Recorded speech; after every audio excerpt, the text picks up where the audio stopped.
Was, wenn ich euch sage, dass der Mann, der gleich zu sprechen beginnt, die katholische Kirche so sehr in Angst versetzte, dass sie seine Forschungen für 5 Jahrhunderte verbergen ließ? Was, wenn dieser Mann aus dem 15. Jahrhundert die Funktionsweise eures Herzens besser verstand als die meisten heutigen Ärzte? Und was, wenn ich euch verrate, dass die Mona Lisa tatsächlich einen Code enthält, aber einen, der weit gefährlicher ist als jede Fiktion? Mein Name ist eigentlich vollkommen unwichtig heute, denn ich sitze hier mit Leonardo da Vinci. Ja, dem Leonardo da Vinci. Lebendig, sprechend und bereit, Geheimnisse zu enthüllen, die seit Jahrhunderten im Verborgenen liegen. Maestro, erklären Sie unseren Hörern selbst, warum sind Sie hier? Wissen ist wie ein Samen, mein Freund. Manche keimen sofort, andere brauchen Jahrhunderte, um zu sprießen. Ich habe Entdeckungen gemacht, die die Menschen meiner Zeit nicht verstehen konnten, nicht verstehen sollten. Die Zeit, dass sie ans Licht kommen, ist jetzt gekommen. Lassen Sie uns mit etwas beginnen, das viele fasziniert, Ihre Spiegelschrift. War das wirklich nur, weil Sie Linkshänder waren, oder steckte mehr dahinter? Die Spiegelschrift, die einfachste meiner Verschlüsselungen und doch so effektiv. Nein, es war nicht nur wegen meiner linken Hand. Verstehen Sie, ich lebte in einer Zeit, in der neue Ideen gefährlich waren. Die Kirche kontrollierte das Wissen. Die Schriften des Aristoteles galten als unantastbar. Wer die menschliche Anatomie erforschte, riskierte, als Ketzer verbrannt zu werden. Meine Aufzeichnungen mussten vor neugierigen Augen geschützt werden. Die Spiegelschrift war nur die erste Schicht.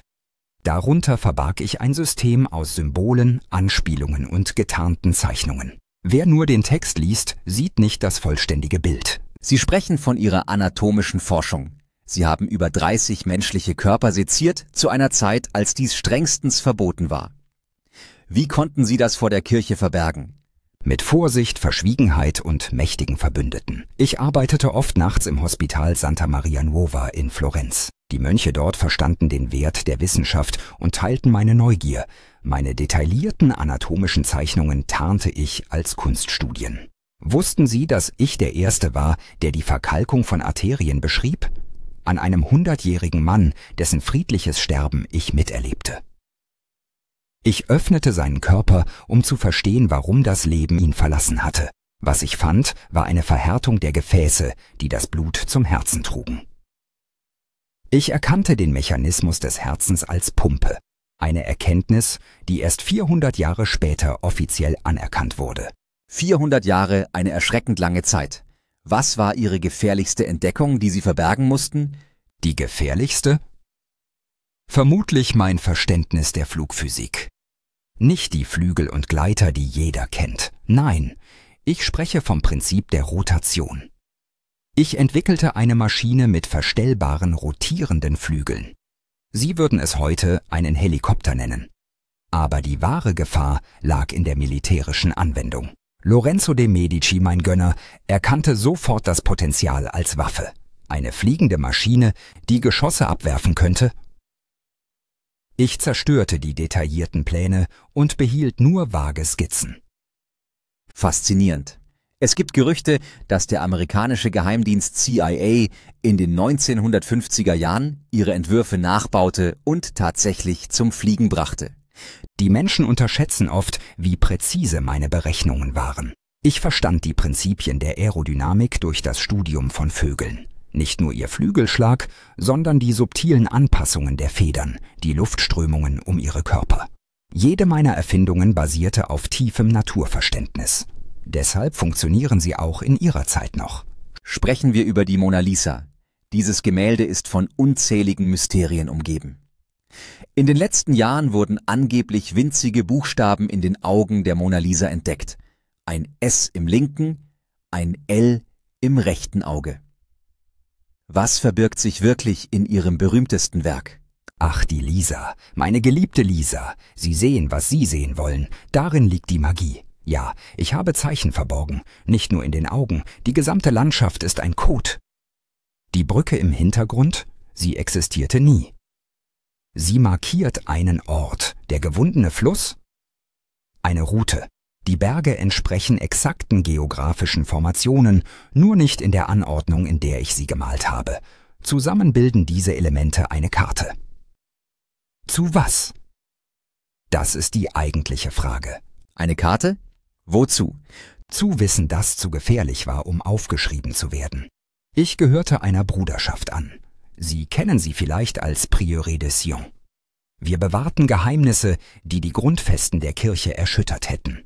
Die Mona Lisa ist ein Schlüssel, aber nur einer von vielen, die zusammen ein größeres Ganzes bilden. Meine anderen Werke enthalten weitere Teile des Puzzles. Das klingt tatsächlich wie aus einem Thriller. Ich muss fragen, was haben Sie in Ihrem 13. Notizbuch verborgen? Es heißt, dieses Buch sei verschwunden oder vernichtet worden, weil es Ihre gefährlichsten Erkenntnisse enthielt. Das 13. Kodex, ja. Es enthielt meine Studien über das, was Sie heute als Schwerkraft bezeichnen. Ich erkannte, dass Schwere eine Form der Beschleunigung ist, 200 Jahre vor Newton. Ich führte Experimente durch, die zeigten, dass die Kraft, die einen Apfel fallen lässt, dieselbe ist, die den Mond in seiner Bahn hält. Aber das Gefährlichste darin waren meine Aufzeichnungen zur Transformation der Elemente. Sie meinen Alchemie? Nicht Alchemie im mystischen Sinne. Ich spreche von der physikalischen Umwandlung von Materie. Ich entdeckte, dass bestimmte Substanzen unter extremer Hitze oder Druck ihre Eigenschaften grundlegend verändern. Ich erkannte das Prinzip der Energiefreisetzung durch solche Transformationen. In den falschen Händen wäre dieses Wissen verheerend gewesen. Das 13. Kodex versteckte ich an einem Ort, den nur jemand mit einem tiefgreifenden Verständnis meiner anderen Werke finden kann. Viele halten Sie für ein einzigartiges Universalgenie. Aber Sie waren auch ein Mensch mit Eigenheiten. Stimmt es, dass Sie Vögel kauften, nur um sie freizulassen? Ja, das stimmt. Ich konnte den Anblick gefangener Lebewesen nicht ertragen. Die Freiheit zu fliegen, sie ist das größte Geschenk. Ich ernährte mich auch nicht von Tieren, was man heute als vegan bezeichnet, glaube ich. Mein Mitgefühl für alle Lebewesen war für viele unverständlich. Man nannte mich sonderbar, weil ich Dinge sah und fühlte, die anderen verborgen blieben. Mein Gehirn arbeitete anders. Ich konnte ein Gesicht einmal sehen und Jahre später aus dem Gedächtnis zeichnen. Ich konnte hören, wie Pflanzen wachsen, ein leises Knistern, wenn sich die Fasern dehnen. Zum Abschluss unseres Gesprächs, was möchten Sie den Menschen des 21. Jahrhunderts mitgeben? Die Menschheit hat große Fortschritte gemacht. Eure fliegenden Maschinen, eure Kommunikationsgeräte, sie hätten mich fasziniert. Aber ihr habt vergessen, die Welt mit staunenden Augen zu sehen. Schaut genau hin. In jedem Wassertropfen, jedem Blatt, jedem Gesicht stecken unendliche Geheimnisse. Wahres Wissen kommt nicht aus Büchern oder, wie ihr sie nennt, Computern. Es kommt aus Beobachtung und Reflexion. Ich habe mein Leben damit verbracht, die Natur zu entschlüsseln, ihre Muster zu erkennen. Ihr habt die Werkzeuge, um weiterzugehen, als ich es je konnte. Aber ihr rennt zu oft, ohne zu sehen. Und denkt daran, meine Werke sind nicht abgeschlossen. Sie sind Teile eines größeren Rätsels.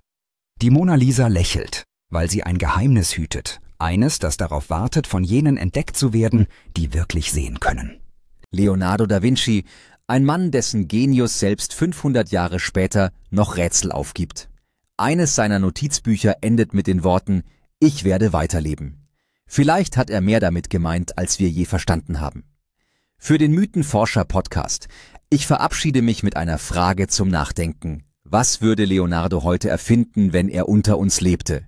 Und wer weiß, vielleicht tut er das sogar.